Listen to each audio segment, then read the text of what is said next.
দেশি হাঁসের মাংস আমি রান্না করতেছি, আপনারা একটু রান্নাটা অবশ্যই দেখবেন। আমি কড়াইতে সরিষার তেল দিয়েছি, কারণ সরিষার তেল দিয়ে আমি দেশি হাঁসের মাংস রান্না করব। আমি কড়াইতে পেঁয়াজগুলো ভালো করে ভেজে নিচ্ছি, আর যে মশলাগুলো দিব সেই মশলাগুলো তো অবশ্যই আপনাদেরকে দেখালাম ভিডিওতে। আর এই যে দেশি হাঁসের মাংস, একটা হাঁসের মাংস পুরোটাই।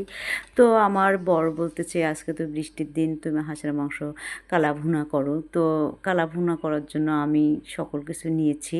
এই তো আমি একে একে সকল মশলাগুলি দিয়েছি, কারণ হাঁসের মাংসতে একটু মশলার পরিমাণটা বেশি লাগে, না হলে হাঁসের মাংস গন্ধ করে।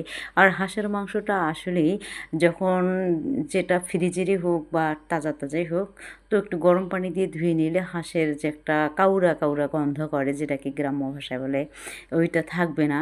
আর আমি এখানে হাঁসের মাংস রান্না করার জন্য গরম পানিটাই ব্যবহার করব। এই তো হাঁসের মাংসটা আমি ভালো করে কষিয়ে নিয়েছি।